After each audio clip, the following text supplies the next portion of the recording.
alunos e alunas! Eu sou a professora Ana Paula do canal Quimicana.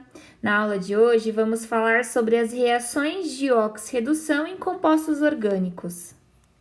As reações de oxirredução são aquelas reações que envolvem a transferência de elétrons.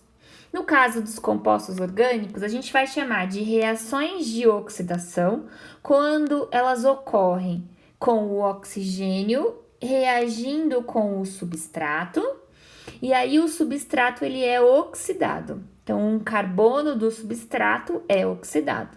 A gente vai chamar de reações de redução quando o hidrogênio ele vai reagir com o substrato, e aí esse substrato ele vai ser reduzido. Professora, como eu posso olhar para essa reação e observar a variação do NOx do carbono? Para que vocês façam isso, é importante lembrar da fila de eletronegatividade.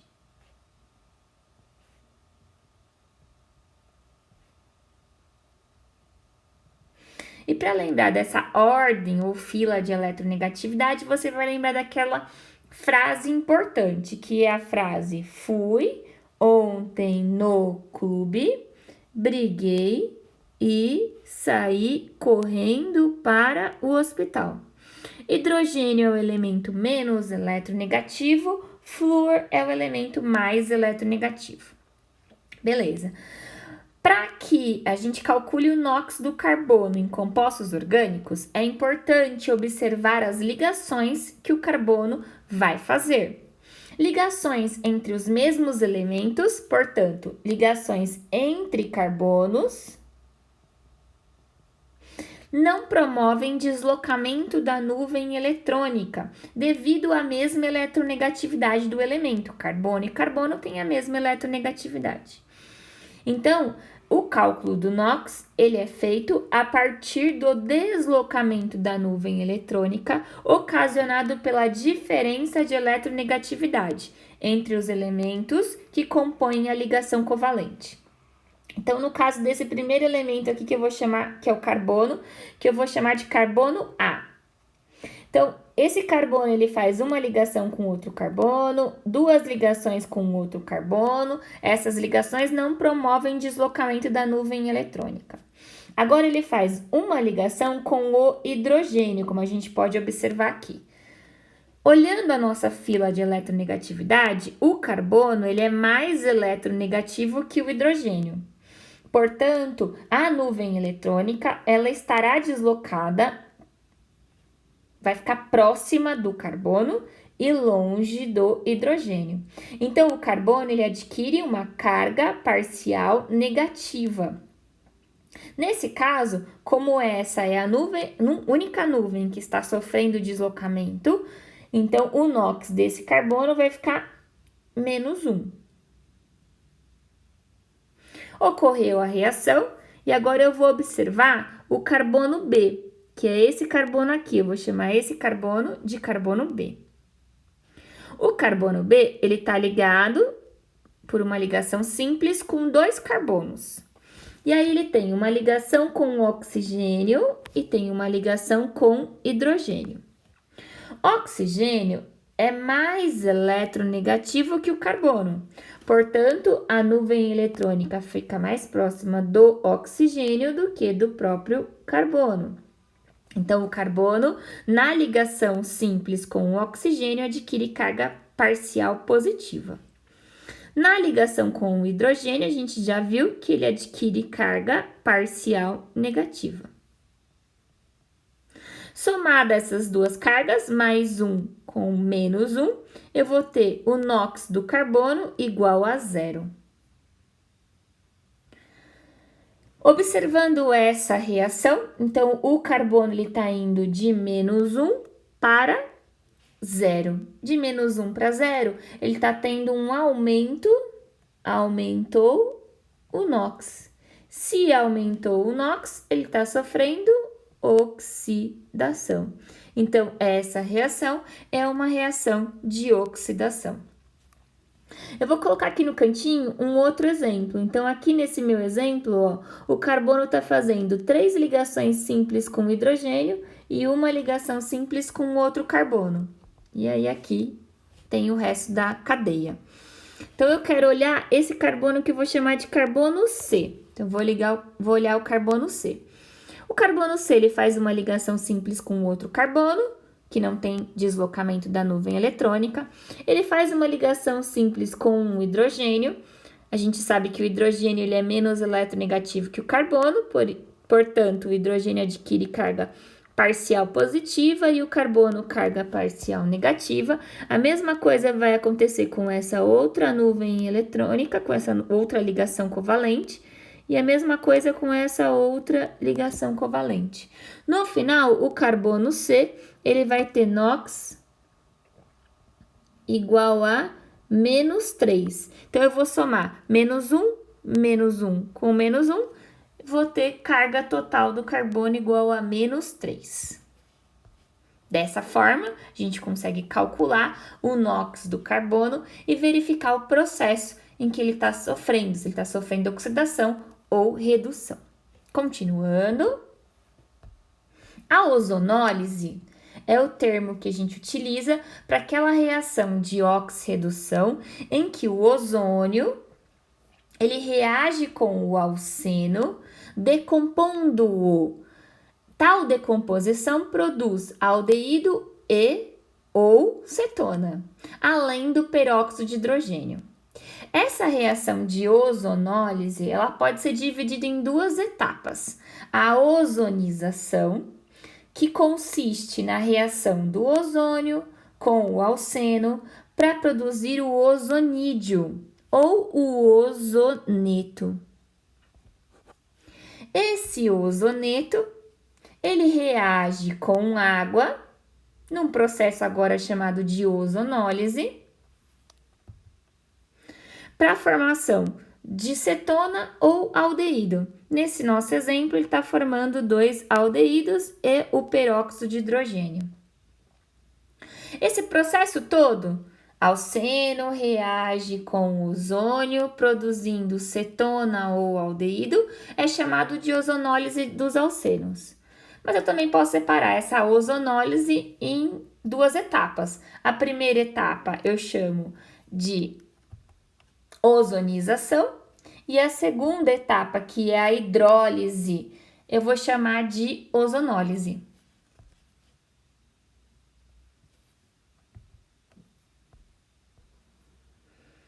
Na oxidação de alcenos propriamente dita, o hidrocarboneto, ele reage com o oxigênio.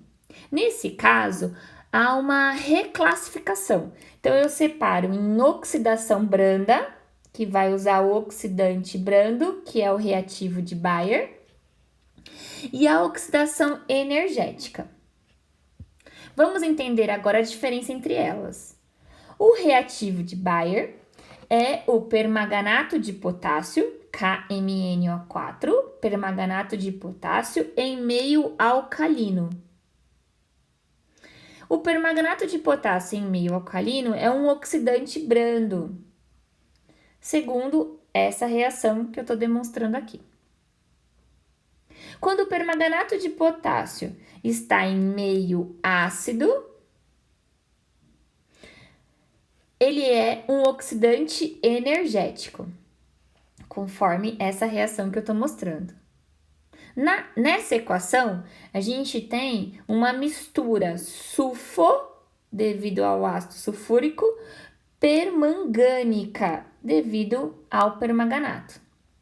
É importante atentar para o fato que, na oxidação branda, eu tenho 2 mols de permanganato de potássio, que produzem 3 mols de oxigênio nascente. Enquanto que na oxidação energética, eu tenho os mesmos 2 mols de permanganato de potássio, só que agora produzindo 5 mols de oxigênio nascente. Então, a diferença dessa oxidação dos alcenos se deve à quantidade de oxigênio nascente formado.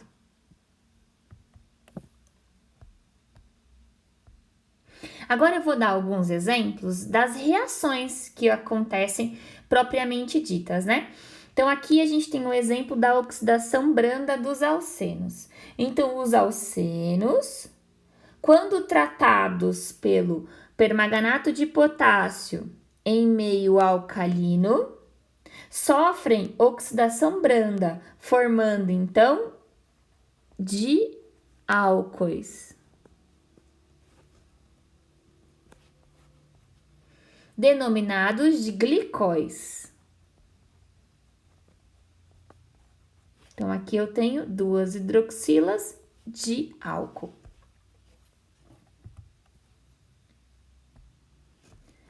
A oxidação energética dos alcenos, ela pode acontecer com 3 produtos diferentes. Então, os 3 próximos slides mostram a oxidação energética dos alcenos. Então, os alcenos, quando tratados com permanganato de potássio em meio ácido, sofrem a oxidação energética com ruptura da ligação dupla, podendo haver formação de ácido carboxílico. Então, aqui eu tenho a formação de 2 ácidos carboxílicos diferentes, devido à posição do rompimento dessa ligação dupla. A oxidação energética dos alcenos também ocorre com ruptura da ligação dupla, permanganato em meio ácido, só que nesse segundo exemplo eu estou formando ácido carboxílico e cetona. Por que da formação da cetona? Devido a esse carbono terciário que está ligado à dupla ligação.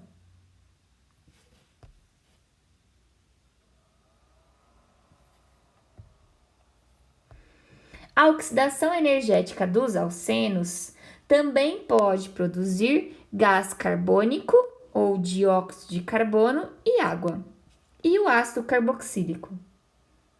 Nesse caso, eu tenho que ter um carbono na extremidade ligado à dupla ligação, que será rompida.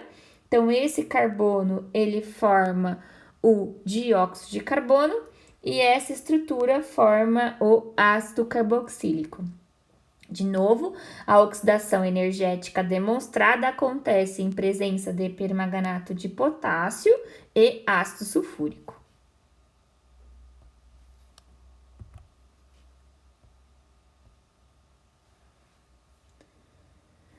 Nesse exemplo, nós temos a oxidação energética dos ciclanos, que são aqueles anéis em que os carbonos estão unidos por ligação simples.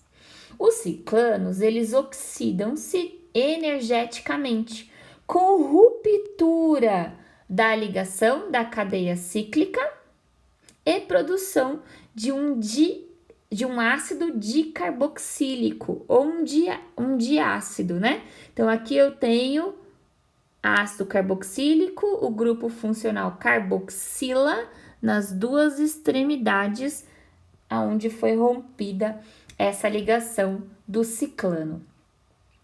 Professora, como eu posso diferenciar alcenos e ciclanos que são isômeros, que têm o mesmo número de carbonos e hidrogênios? Então, a gente vai pensar o seguinte, a solução do permanganato de potássio, ela é uma solução violeta. Então, essa solução é uma solução violeta. Quando o reativo de Baeyer, que é o permanganato de potássio em meio alcalino, ele oxida o alceno, a coloração violeta ela esmaece, ou seja, descolore, formando então um precipitado, que é o MnO2, dióxido de manganês. O dióxido de manganês tem coloração castanha.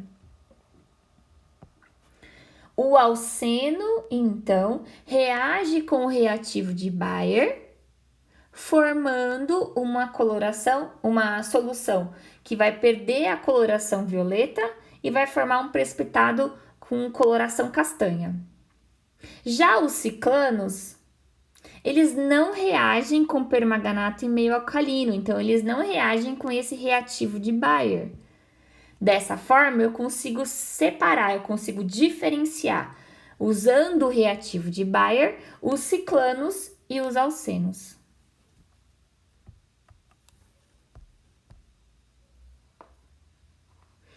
Oxidação energética de hidrocarbonetos aromáticos. A estabilidade do anel benzênico torna-o resistente ao ataque de oxidantes energéticos. Então, aqui a gente tem permanganato de potássio e meio ácido.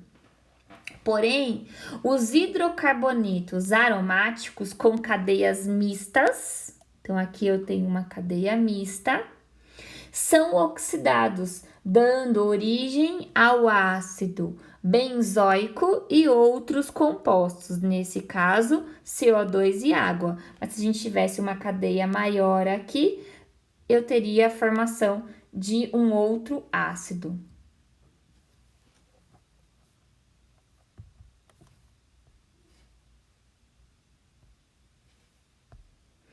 Oxidação energética de álcoois. Os produtos da oxidação energética de um álcool, eles variam de acordo com a classificação desse álcool. Se o álcool ele é classificado como um álcool primário, ai professora, o que é um álcool primário? É aquele álcool em que a hidroxila está ligada a um carbono primário. Carbono primário é aquele carbono que está unido a um ou a nenhum outro carbono. Então, se eu tenho um álcool primário, a oxidação energética desse álcool vai passar pelo aldeído e pelo ácido carboxílico, formando por fim ácido carboxílico. No caso dos álcoois secundários, que é aquele em que a hidroxila está ligada a um carbono secundário, a oxidação ela vai à acetona. Então, a oxidação do álcool vai à acetona. E no caso dos álcoois terciários, que é aquele em que a hidroxila está ligada a um carbono terciário, a oxidação energética ela praticamente não ocorre. Então, aqui eu vou dar alguns exemplos da oxidação energética de álcoois. Nesse caso, eu tenho um álcool primário. Então, é aquele nosso primeiro exemplo. Esse álcool é primário porque a hidroxila está ligada a um carbono primário, que é um carbono que está ligado a apenas um outro carbono. Então, eu tenho permanganato de potássio meio ácido sob aquecimento. O oxigênio nascente, ele ataca esse carbono primário, formando um aldeído e água. E continuando a oxidação energética, a gente tem a formação do ácido carboxílico.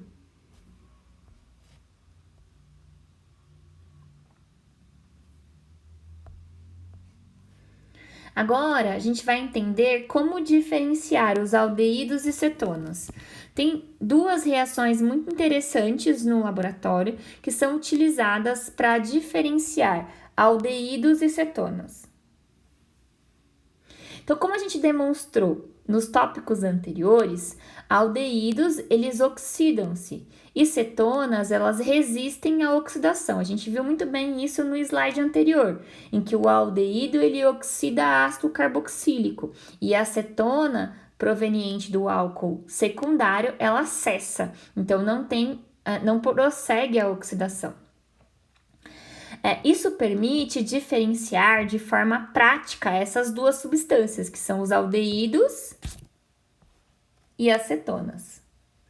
Ao sofrer oxidação, o aldeído ele é um agente redutor. Assim, quando se precisa diferenciar cetona de aldeído, basta testar a substância com um reativo específico, passível de sofrer a redução. Se a redução ocorrer, tem-se aldeído. Caso não ocorra, tem-se cetona. Então, se a gente utiliza o reagente de Tollens, que é um reagente que tem prata, e ocorre a oxidação do aldeído, então esse aldeído ele é oxidado e há a formação do espelho de prata. Então, aqui na imagem, ó, eu estou mostrando para vocês como é essa formação do espelho de prata proveniente da oxidação do aldeído, a partir da reação com o reagente de Tollens. Cetonas reagindo com o reagente de Tollens não ocorre, então não tem formação do espelho de prata. O reagente de Feeling também é um outro reagente, é um reagente que tem cobre, por isso dessa coloração azul aqui. Então, essa coloração ela é característica do reagente de Feeling. Nele, os aldeídos reagem com o reagente de Feeling, formando um sólido marrom avermelhado, que é o óxido de cobre. A acetona reage com a acetona junto ao reagente ou reativo de Feeling, não ocorre a reação. Então, aqui, esse marrom avermelhado, ele é característico do CO2O, que é formado, esse óxido de cobre.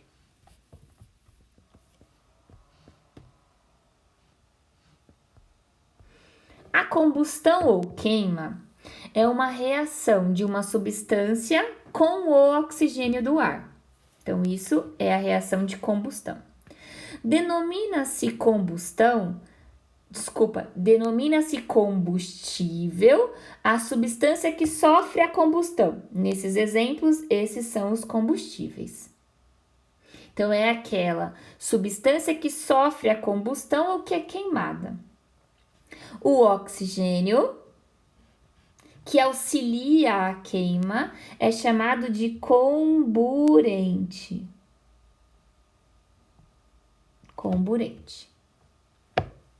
A classificação da combustão ela é realizada de acordo com a disponibilidade do comburente para a combustão. Então, de acordo com a disponibilidade do oxigênio. Se eu tenho muito oxigênio disponível, a combustão ela é completa e aí ela forma CO2 e água.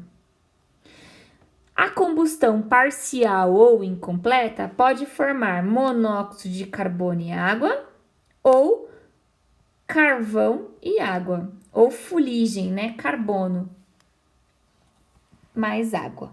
Essa também é denominada de combustão parcial ou incompleta.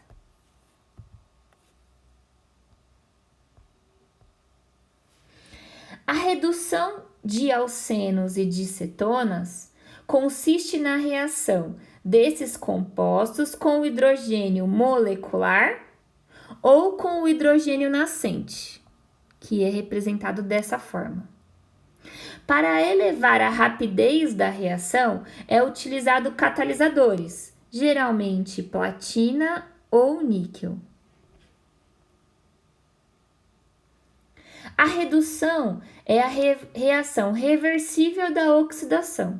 Dessa forma, a redução de aldeídos ou cetonas segue um sentido inverso aos das oxidações, que produzem esses compostos. Como a gente pode ver, aldeído vai a álcool primário, cetona vai a álcool secundário. Sentido inverso daquela reação de oxidação dos álcoois. Então, aqui a gente tem um exemplo de reação de redução do aldeído.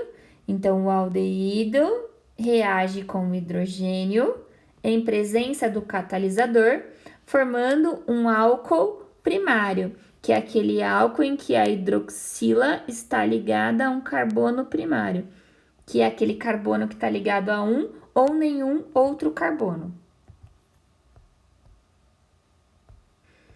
A redução da cetona acontece seguindo o mesmo procedimento. Então, eu tenho cetona, aqui é cetona,